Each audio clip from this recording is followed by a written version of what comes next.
I met her on a day that smelled like paint and dust, the kind of day that pretends to be ordinary until it quietly rearranges your life. The gallery doors creaked when I pushed them open, as if even the building was unsure about letting people in.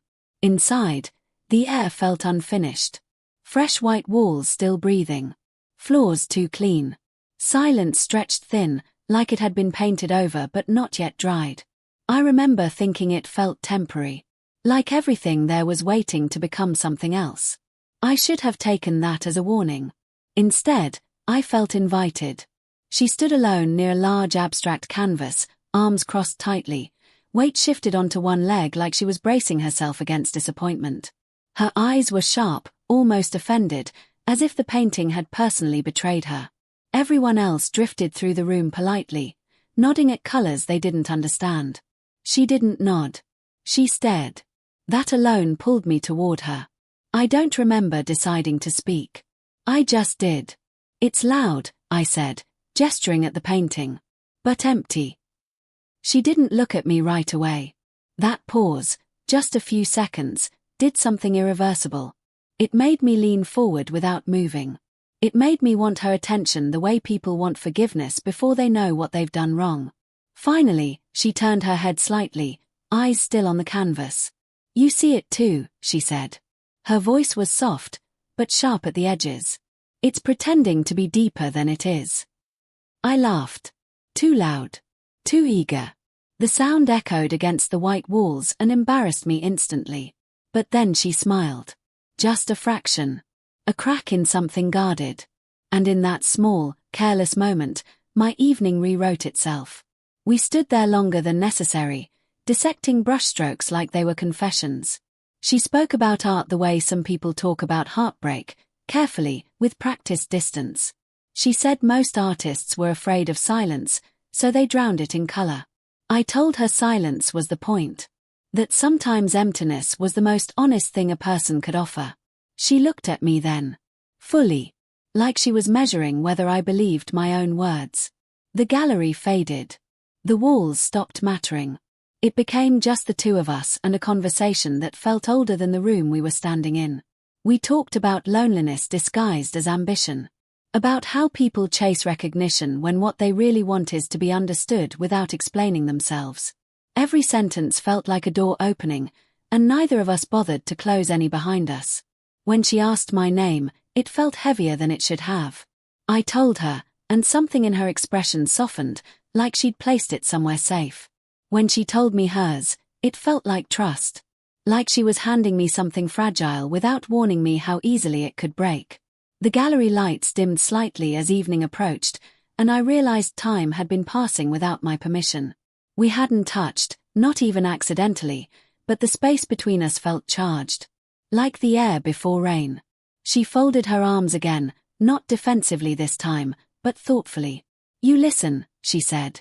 "Most people just wait for their turn to speak." I didn't tell her the truth, that I was listening because I was already memorizing the rhythm of her breathing between sentences. Because something about the pauses in her voice felt important. Like clues I didn't yet understand but knew I would need later. We walked out together when the gallery closed, stepping into the city's golden hour.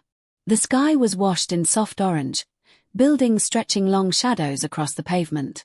Our shadows walked ahead of us, almost touching, like they knew something we didn't. The street smelled like warm concrete and distant rain. Cars passed. Life continued. And somehow, I felt like I had stepped out of it. She talked about nothing important. Work, an apartment she didn't like, a coffee shop that always burned the milk. I listened like it mattered. Because it did. Because it was her. She glanced at me occasionally, as if checking whether I was still there, still paying attention. Each glance felt like a quiet test I was desperate to pass. At the corner where we were supposed to part, she slowed. Didn't stop. Just slowed enough for the moment to stretch. I wondered if this was where it would end. A good conversation. A memory that would surface randomly years later and hurt for reasons I couldn't explain. "I like how you listen," she said again, softer this time. I nodded, afraid that if I spoke, I'd ruin something delicate. She smiled, this one less guarded, more tired, and turned away. No promise. No exchange of numbers. Just a pause that lingered long after she walked off. I stood there longer than I should have, watching her disappear into the crowd until she was just another shape moving through the city. The light shifted. The moment closed. And I felt it, something subtle but dangerous, settle into my chest. That night, my apartment felt too quiet. I lay on my bed staring at the ceiling, replaying her voice, her pauses, the way she looked at a painting like it had lied to her. Sleep refused me. Not because I was in love. Not yet. But because something inside me had already stepped too close to the edge. I didn't know then that this meeting would cost me years. I only knew that some silences follow you home. And refuse to leave. She didn't give me her number that night. And somehow, that made her linger longer. Days passed like unfinished sentences. I caught myself replaying the gallery, the smell of paint, the way her voice sharpened when she spoke the truth, the pauses she left behind like doors half open. I told myself it was nothing. Just a moment. But moments don't usually follow you into sleep or sit beside you while you drink your morning coffee. We met again by accident. Or maybe coincidence is just fate pretending not to care. It was early morning, the kind that feels fragile. The city hadn't fully woken up yet. I was standing in line at a small cafe, watching steam rise from cups like ghosts escaping, when I heard her behind me.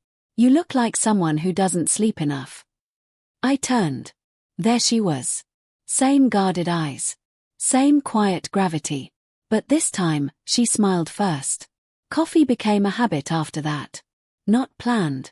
Not declared. Just something that happened, again and again, until it felt strange not to see her across the table. We talked slowly, like we were both afraid of rushing something delicate. She told me about her childhood in fragments, nothing too whole. I told her about my dreams with less certainty than I'd ever admitted to anyone. Sometimes we walked without speaking. Side by side. Close enough to feel each other's presence but not close enough to touch. The silence between us wasn't awkward. It was observant. Listening. She noticed things. The way I stared at reflections in windows. The way I hesitated before answering personal questions. I noticed how she touched the necklace at her throat when she avoided a truth. How her laughter came late, like it had to travel a long distance before reaching her mouth. One night, it rained without warning. We stood under a narrow awning, water hammering the pavement like it was trying to erase something. She was shivering, though she pretended not to be. "Cold?" I asked. "A little," she said. "Always a little. Never too much." I took off my jacket and held it out. She hesitated. That pause again. Always that pause. Then she accepted it, fingers brushing mine for half a second longer than necessary. It felt louder than thunder. She wore my jacket like it belonged to her. And something inside me decided I wouldn't ask for it back.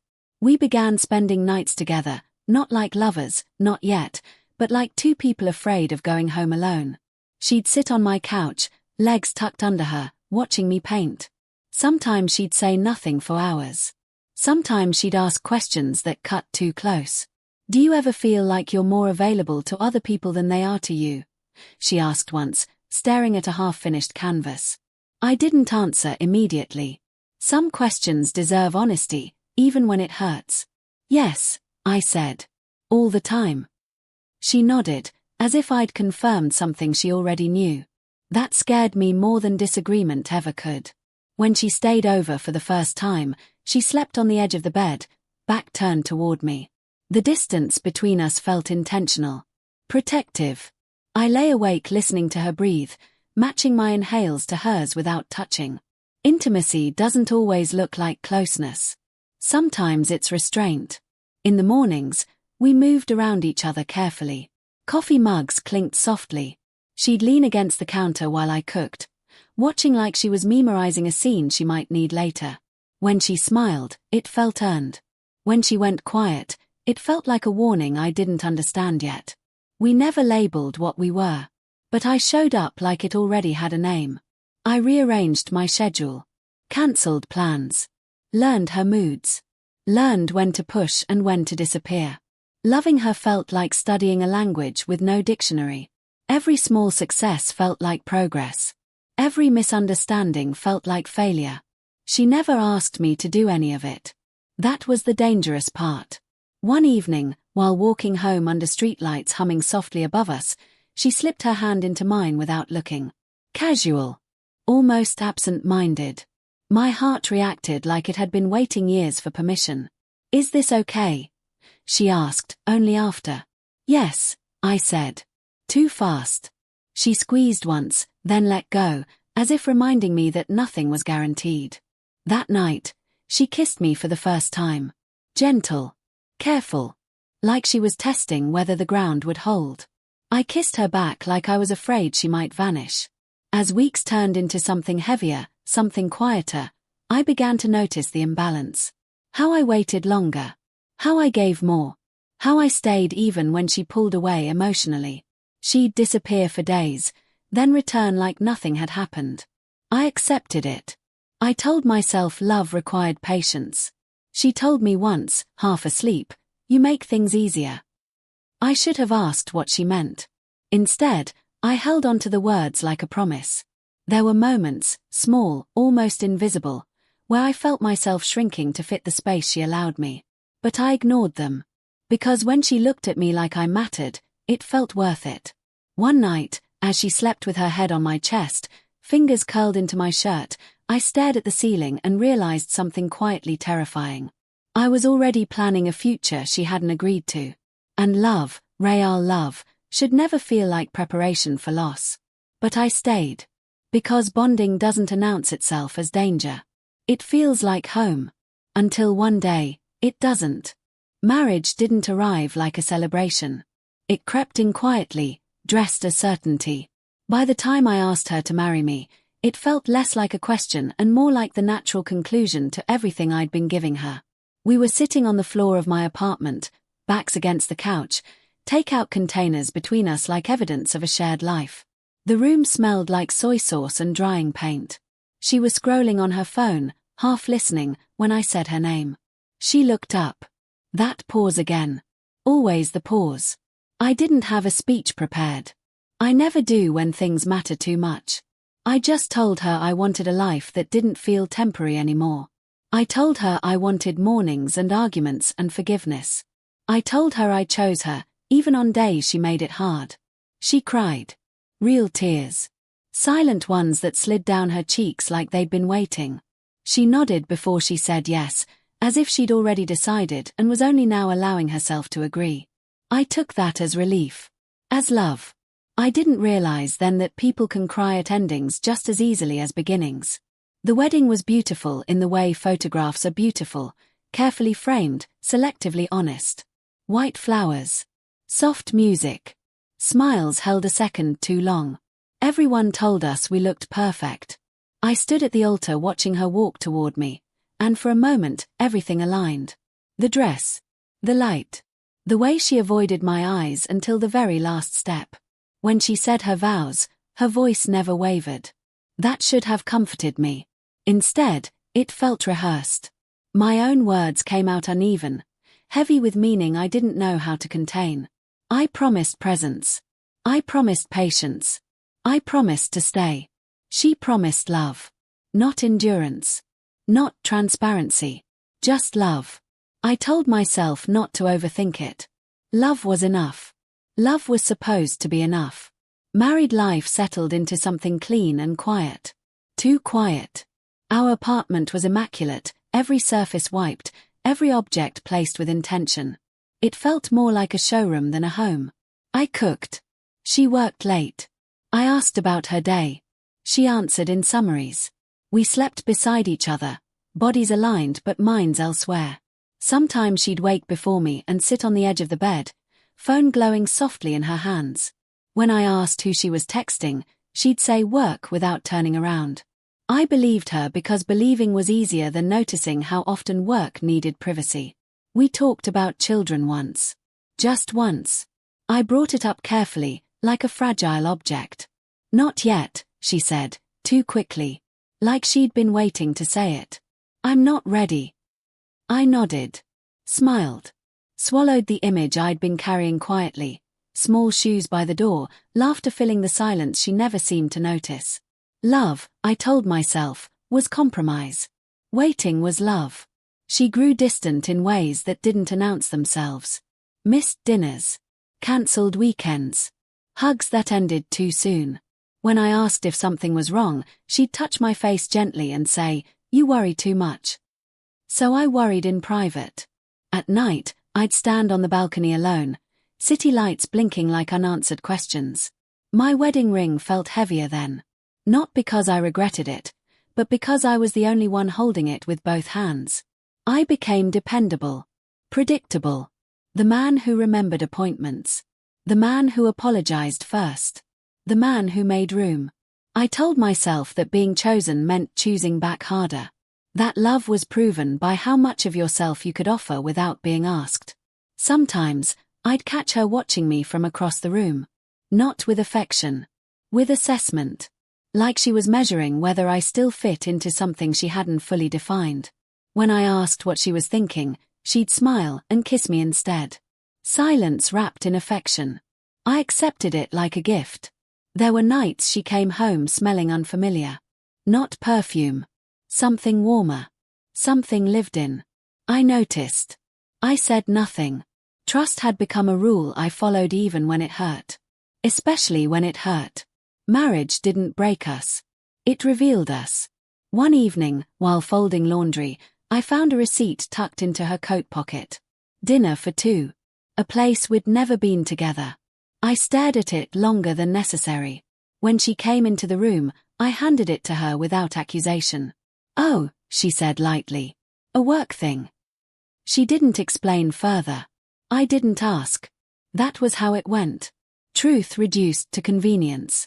Questions softened into silence. Still, there were moments, small, dangerous ones, where she'd curl into me on the couch, fingers tracing circles on my arm like she used to. In those moments, I convinced myself I'd imagined the distance. That love was just quieter now. More mature. But love shouldn't feel like walking on glass barefoot, afraid to bleed too loudly. The house stayed spotless. Our conversations stayed safe. And I started feeling like a guest in my own marriage. One night, lying beside her as she slept, I stared at the ceiling and understood something I wasn't ready to admit. I was married to someone who had already begun to leave. She didn't pack bags. She didn't say goodbye. She just slowly stopped arriving. And I stayed. Because vows, once spoken, echo louder than instincts. I had no idea then that this silence was only the beginning. That marriage wasn't the foundation of our story. It was the cover, hiding everything that would soon tear it open. The truth didn't arrive all at once. It circled us first. Quiet. Careful. Like it was looking for the weakest point to land. She told me she was pregnant on a night that should have been ordinary. We were eating dinner, something simple I'd cooked too late because she came home too quiet. The fork slipped from my hand when she said it. I remember the sound it made against the plate, sharp and final, like punctuation I wasn't ready for. For a moment, joy rushed in before I could stop it. Raw. Instinctive. I laughed, stood up too fast, knocked my chair back.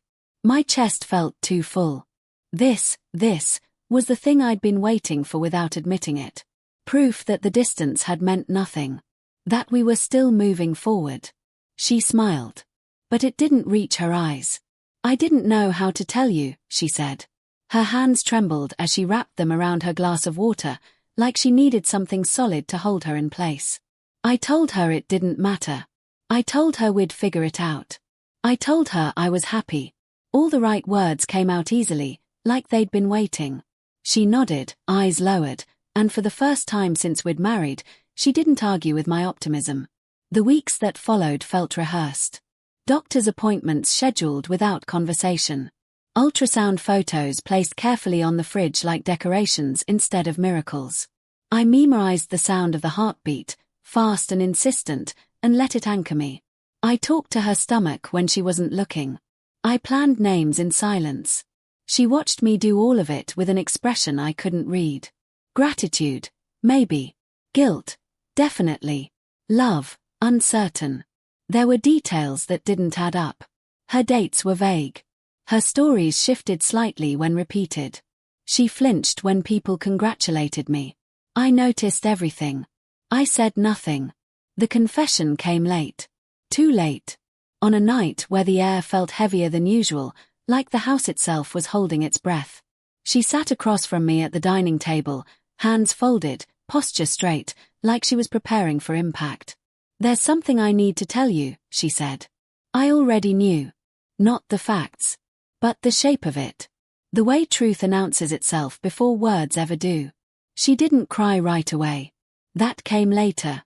First, she explained. Slowly. Carefully. Like someone defusing a bomb they'd already dropped. "It happened before the wedding," she said. "I didn't think it mattered anymore.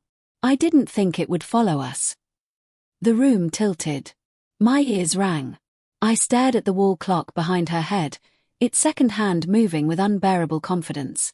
Time, I realized, had always known. It had been keeping secrets better than she had. "His, not yours." 3 words. That was all it took. I waited for denial to arrive. It didn't. I waited for anger. It stayed quiet, watching from somewhere distant.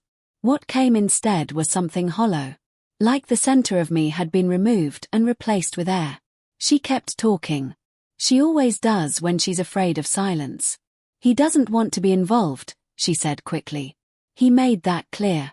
And her voice cracked then. "I can't do this alone." I looked at her. Really looked. The woman I'd learned in fragments. The pauses. The disappearances. The careful distance. It all rearranged itself into something cruelly logical. "I want you to raise him," she said. "You're already his father in every way that matters." That was the moment something inside me broke cleanly. Not shattered. Not exploded. Just separated. Like a bone snapping without noise. She wasn't asking me to forgive her. She was asking me to erase myself. I didn't respond. My mouth wouldn't cooperate. My body felt distant, like I was watching someone else sit there, nodding slightly, breathing through something that should have crushed him. I stared at the clock again. Still ticking. Still loyal only to itself. "You don't have to answer now," she said, reaching across the table. I pulled my hand back before she could touch it. The silence that followed was violent. It pressed against my ears, my chest, my memories. Every moment replayed itself with new subtitles. Every late night. Every excuse. Every time I'd chosen trust over instinct. I went to the bedroom and sat on the edge of the bed. The sheets were neatly tucked. Too neat. Like nothing had ever happened there. I picked up one of the ultrasound photos from the nightstand. Stared at the blur that everyone insisted was a miracle. Innocent. Unaware. Already carrying the weight of adult decisions. I didn't hate the child. That terrified me more than anything else. Because love, once given, doesn't understand biology. It doesn't know where to stop.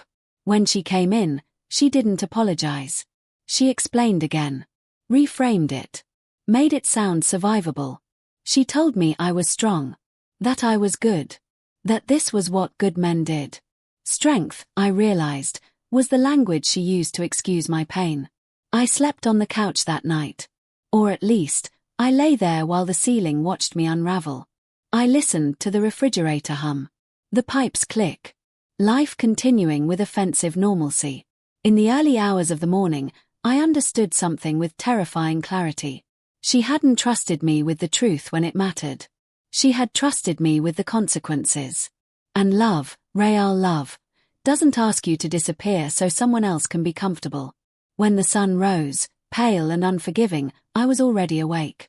She stood in the doorway, eyes red, hope flickering in places it didn't belong. "We can still be a family," she said. I looked at her then, finally. Not as my wife. But as the person who had decided my limits without my consent. I didn't answer. Not yet. Because some decisions require silence first.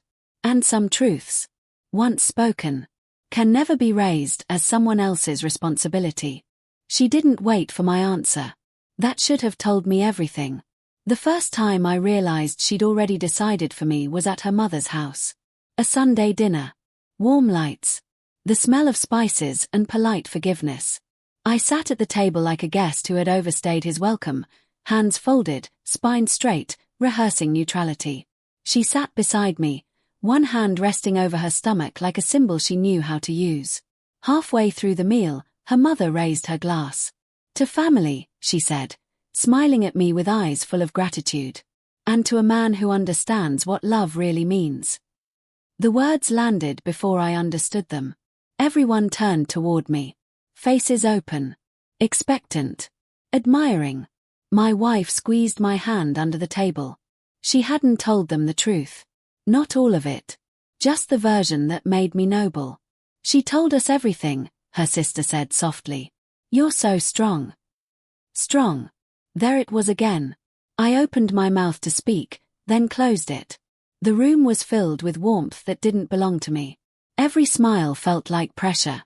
Every nod felt like a decision being finalized without my signature. I realized then that my silence had already been interpreted as agreement. After dinner, while everyone laughed in the living room, she pulled me aside into the hallway. Her voice was low. Urgent. "They're relieved," she whispered. "They were so worried." About her. Never about me. "You didn't ask me," I said. She frowned slightly, like I'd misunderstood something obvious. "I knew what you'd say." That hurt more than anger ever could. On the drive home, the city lights blurred past us like spectators to a quiet execution. She talked about logistics. About names. About how people would react. I stared out the window and wondered when my life had turned into a public service announcement. The betrayal went viral 3 days later. She posted a photo online. Just the two of us. Me standing behind her, hands resting on her shoulders. An old picture, taken before the truth, repurposed into something I hadn't consented to represent. The caption was long, carefully written, full of praise for resilience, for real love, for men who step up when it matters most. She tagged me. My phone exploded. Messages poured in from friends, co-workers, strangers. Applause disguised as admiration. Comments calling me a hero, a king, an example. No one asked how I felt. They assumed. I stared at the screen, my reflection warped in the glass, and realized something chilling. She hadn't just betrayed me privately. She had curated my pain for public consumption. Turned my devastation into a narrative where she was flawed but redeemed, and I was the supporting character who made it all palatable. That night, she watched me from across the room, waiting for approval. Waiting for me to play my role. "You could have told them the truth," she said lightly. "But you didn't. That means something." It meant I was tired. It meant I was drowning. It meant I hadn't yet decided how to survive this without becoming someone I hated. The next family gathering felt like a ceremony. Her father clapped me on the back. Her friends hugged me longer than necessary. Every gesture felt like a brick added to a wall closing around me. I smiled. I nodded. I disappeared. The breaking point came quietly. No shouting. No scene. Just one sentence spoken too casually. "If you ever left," her mother said over tea, "I don't think I could forgive you." I looked down at my cup. Watched the steam rise and vanish. Even my hypothetical escape had been prejudged. That night, back home, I went into the bedroom and closed the door. I sat on the edge of the bed, the same bed where the truth had finally surfaced, and felt something settle in me. Not rage. Not sadness. Clarity. She knocked softly. "Are you okay?" I stood up. Opened the door. Looked at her, not as my wife, not as a future, but as someone who had rewritten me without permission. "You never asked if I wanted this," I said. She sighed. Frustrated. "I didn't think you'd abandon us." Us. A word she had expanded to trap me. "I haven't even answered yet," I said. "But you've already decided. You told your family. You told the world." Her eyes hardened. Just for a second. I needed support. And I didn't. The question came out steadier than I felt. She crossed her arms. Defensive now. "If you leave, people will think." "I don't care what people think." She looked at me like she didn't recognize me. Like the version of me she relied on had finally gone quiet. "If you walk away," she said, voice sharp with fear, "don't come back." There it was. The ultimatum dressed as dignity. I nodded slowly. Not because I agreed, but because I finally understood. Love, to her, was conditional. Performance-based. Valuable only when it preserved her image. I went to the closet and pulled out a suitcase. She stood frozen in the doorway, disbelief replacing control. I packed without rushing. Each folded shirt felt like reclaiming a piece of myself. "You're really doing this?" she asked. I zipped the bag shut. The sound echoed like punctuation. "I was never given a choice," I said. "I'm just finally taking one." I walked past her. Opened the door. The hallway smelled like dust and old paint. Familiar. Honest. The world outside felt colder, but real. As I stepped out, my phone buzzed again. Another notification. Another comment praising my strength. I turned it off. Behind me, the door remained open. She didn't follow. She didn't call my name. And in that silence, I realized the final betrayal wasn't public. It was the moment she chose applause over my consent. I walked into the night with nothing but a suitcase and a truth I was finally allowed to own. And for the first time since the gallery. Since the pauses. Since the promises. I wasn't being watched. I was finally free to leave. Leaving didn't feel dramatic. It felt surgical. The night air cut into my skin as I stepped outside, suitcase rolling unevenly behind me like it didn't trust where I was going. The city hadn't changed. Cars still passed. Windows still glowed with other people's lives. It offended me how normal everything looked while mine had just been dismantled in public view. I didn't cry. Not then. Shock has a way of preserving you until it's done using you. The apartment I moved into was small and temporary, chosen without emotion. Peeling paint. A window that whistled when the wind passed through. The kind of place no one tries to impress. I dropped my suitcase by the door and stood there, listening to the unfamiliar silence. No footsteps. No explanations rehearsed behind me. Just space. That first night, I slept on the floor. The mattress delivery was delayed, and somehow that felt appropriate. I stared at the ceiling, counting cracks like constellations, reminding myself where I was. Every few minutes, my phone buzzed, missed calls, messages, guilt dressed as concern. I didn't open any of them. Silence, this time, was mine. The days that followed were slow, painfully quiet. I woke early without needing to. Ran until my lungs burned because exhaustion was easier than thinking. I learned the sounds of my new place, the radiator clicking awake, the neighbor's radio bleeding through the wall, the hum of my own breath when everything else went still. I stopped explaining myself. That was the first real relief. Friends reached out, cautiously at first, unsure which version of the story I'd agree to. Some said they understood. Some said I was brave. A few said nothing at all. I learned quickly who needed me to be strong and who simply let me exist without commentary. I kept the second group close. At night, the memories came louder. Her voice. The gallery. The pauses. I'd sit at the small table by the window and paint until my hands ached. Broad strokes. Dark colors. Then lighter ones layered on top. I wasn't trying to create anything beautiful. I was trying to remove something poisonous. One evening, I found the jacket she'd worn in the rain, still folded at the bottom of my suitcase. The smell hit me before the memory did. I held it for a long time, fingers clenched, then placed it back just as carefully. Not because I couldn't let go, but because letting go didn't have to mean erasing. She messaged once. Then again. Short sentences. Then longer ones. Apologies mixed with defensiveness. Hope threaded through fear. I read none of it. I wasn't punishing her. I was protecting what little piece I'd managed to assemble. Weeks passed. The shock wore off. Pain took its place. Honest. Heavy. Unavoidable. Some mornings I woke up feeling like I'd swallowed glass. Other days, I felt almost normal, and the guilt of that surprised me more than the sadness ever did. I ran more. Painted more. spoke less. I learned that healing isn't loud. It doesn't announce itself with closure speeches or perfect metaphors. It's just the slow return of breath after holding it for too long. One afternoon, while unpacking the last box, I found a photo of us from before everything. We were laughing. Real laughter. I studied it without flinching. Then I placed it face down in a drawer. Not as a rejection. As a boundary. I wasn't leaving her behind to disappear. I was leaving to survive. The city outside my window changed with the seasons.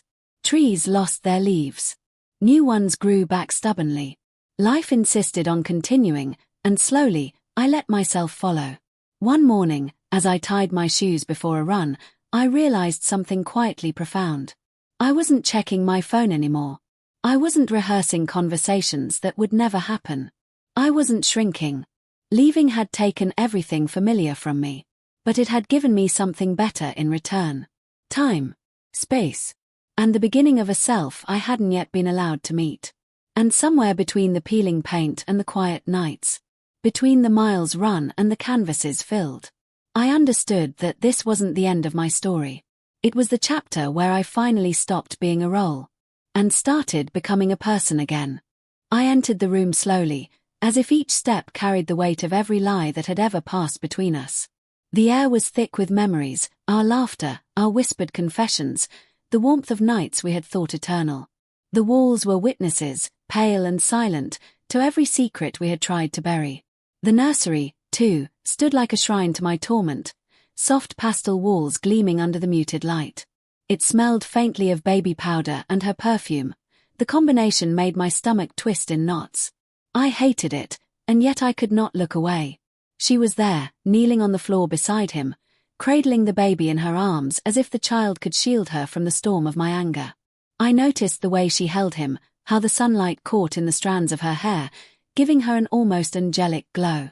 My heart stuttered, not for her, not for the tenderness she displayed, but for the child who had done nothing wrong yet was the centerpiece of this unbearable betrayal.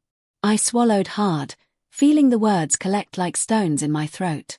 Each step toward her was deliberate, measured, as though pacing through a minefield of memory and regret.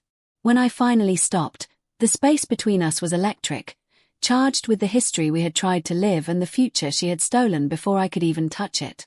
I looked at her, really looked, and I saw fear there, yes, but also hope. Hope that I would forgive her. Hope that I would surrender. Enough, I said, my voice low but cutting. It trembled slightly, not from weakness, but from the sheer force it took to push the dam of emotion back behind my ribs. She flinched, and the baby stirred, letting out a small, plaintive cry. The sound should have softened me, but it did not. It only reminded me of the impossible choice she had demanded of me.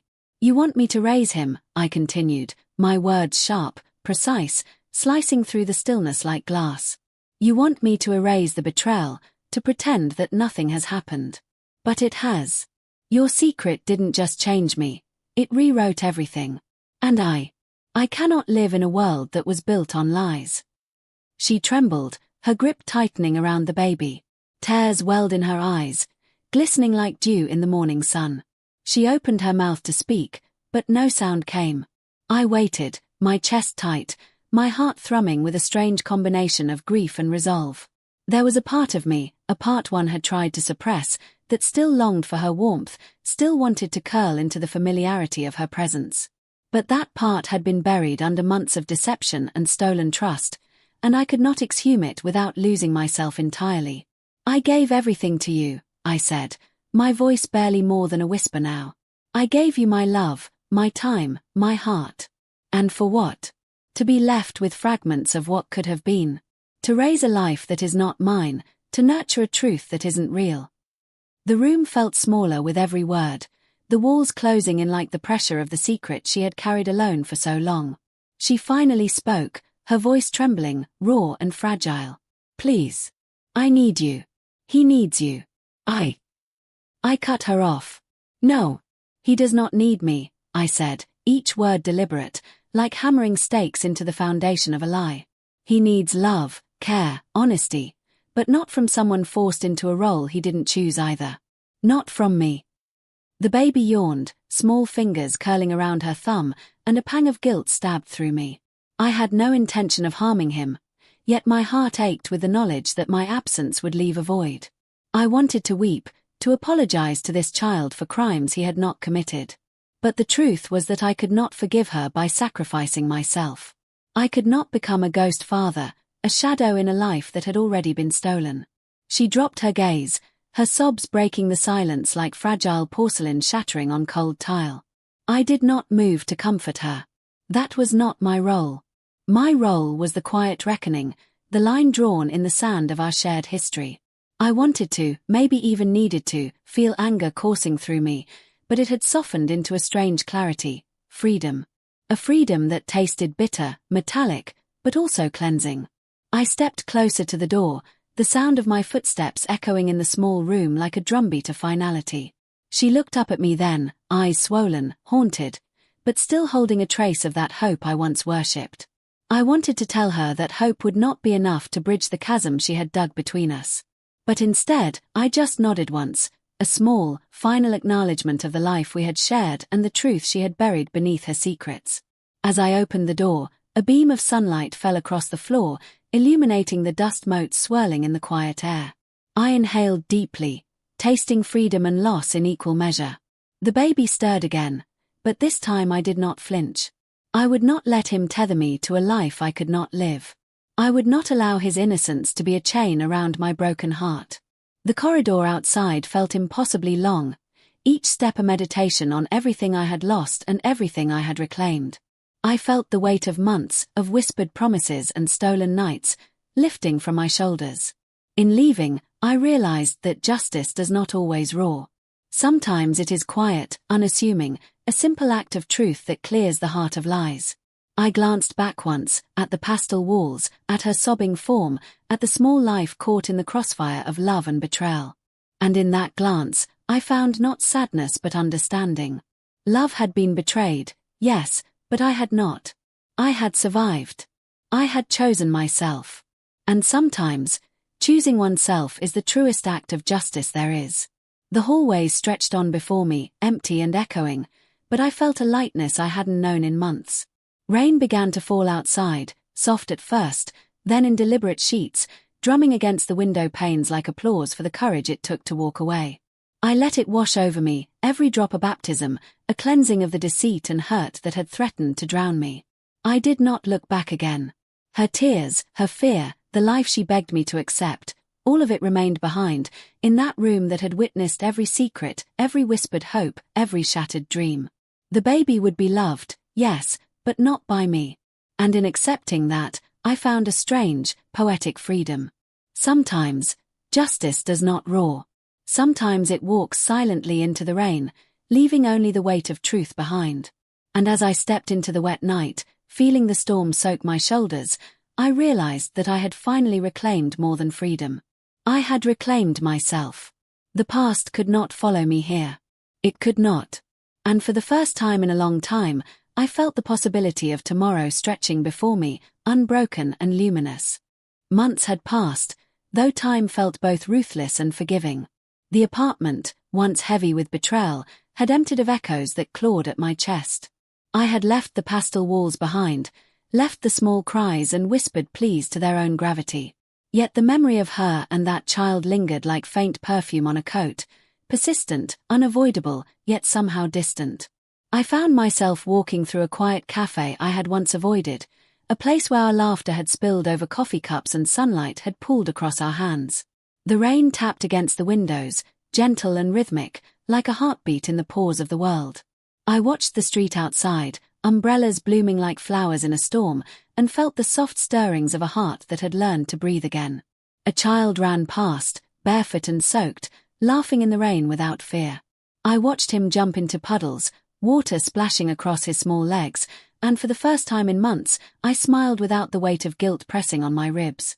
He was just a child, untainted by the secrets adults weave. And in that simple joy, I felt a strange liberation. Life continued. Love continued. And I, finally, continued too. I sat by the window, tracing the condensation with a fingertip, watching the droplets merge and slide down the glass like tiny rivers. Each one reminded me of tears shed, of nights spent staring at the ceiling, wondering if my heart would ever stop aching. And yet, those rivers of the past had carried me here, to a place where the storm could no longer reach me. In the months since leaving, I had learned to speak to myself in gentler tones. Letters I had written and never sent were folded neatly into a drawer, symbols of the devotion and pain I had poured into someone who never deserved the whole of my heart. I reread one quietly, letting the words sink in, not as a lament, but as a reminder that I had loved fiercely, even in the face of betrayal. Love, it seemed, was never wasted. It simply changed its form. I ordered a coffee, black, no sugar, and watched the world move with a grace I had once envied but never felt I could touch. Strangers passed, each wrapped in their own stories, their own heartaches and triumphs. I realized I had stepped back into the flow of life, not as a ghost, but as someone luminous from surviving, someone unbroken from choosing truth over illusion. A soft laugh broke through my reverie, a woman reading a book nearby, her fingers tracing the pages as though each word were sacred. I imagined her life, simple and unburdened, and felt a quiet kinship with her serenity. I, too, could now exist in such a space, untouched by the shadows of the past. I thought of her, my wife, and her child. The thought did not sting. It hovered like a delicate painting in the back of my mind, beautiful and distant. They would be fine, I knew. He would be loved, perhaps in ways I could not give, and she would navigate the consequences of her choices. But I would not be their shadow. I would not be the ghost tethering a life to the ruins of another. That role belonged to no one now. The rain slowed, the storm softening to a drizzle, and sunlight began to pierce the clouds. The light touched my face, warm and forgiving. I closed my eyes and let it linger, letting it wash over the parts of me that had been bruised, battered, and silenced. Healing, I realized, was not about forgetting. It was about finding the courage to stand in the light again, even when the shadows still whispered. I left the cafe and stepped onto the wet streets. The world smelled of wet earth and possibility. Each puddle reflected my own image, a man who had loved, been betrayed, and walked away without losing himself. The reflection was clear, unbroken, and it felt like a quiet victory. At the corner, a street musician played a violin, the notes carrying through the misty air, sweet and sorrowful, each one a reminder of the ache that once lived in my chest. And yet, the music did not make me ache anymore. It made me grateful, for the depth of feeling I had known, for the courage to leave, for the realization that love could exist in many forms, even when it was no longer mine to give. I wandered to a park, where leaves glistened from the rain, dripping into puddles that mirrored the sky. Children ran freely, parents watching with tired but tender smiles. I found a bench and sat, letting the damp seep into my clothes, letting the cold remind me that I was alive, fully alive, and free. I pulled out a notebook I had begun in the weeks after leaving, the pages filled with sketches, reflections, and letters to myself. One page read, "Some stories end not with reunion, not with revenge, but with quiet triumph. Some hearts glow not because they are unbroken, but because they have survived being shattered." I read it aloud, letting the words hang in the air, letting them echo like the violin in the streets. And then I smiled, fully and without apology. The past would always exist, but it no longer controlled me. The betrayal, the heartbreak, the baby I would never hold as my own, all of it had been transformed into light, resilience, and the quiet dignity of choosing myself. A pigeon flapped past, wings scattering drops of water, and I laughed softly, the sound merging with the gentle rhythm of life around me. I felt the stirrings of hope, small and tentative, but undeniable. Perhaps one day, someone would walk into my life again, and I would be ready, not to erase the past, but to honor it, carrying the lessons like armor, and the memory like a soft song that no longer hurt. I stood, brushing rain from my coat, and began walking. Each step felt like a heartbeat, strong and deliberate, carrying me forward. The streets shimmered with puddles reflecting both sunlight and storm, and I realized that life, like rain, could be both gentle and relentless, both capable of cleansing and reminding. And as I walked into the city, into the warmth of cafes, laughter, and light, I felt an unexpected serenity. The story of love and betrayal had ended, but the story of me, my heart, my survival, my glow, was just beginning. Sometimes justice is not a confrontation. Sometimes it is a quiet reclamation. And sometimes it is in the soft exhale after storm, in the sunlight on wet streets, and in the heart finally allowed to glow again. I had loved. I had been betrayed. I had walked away. And now, for the first time in a long time, I was free.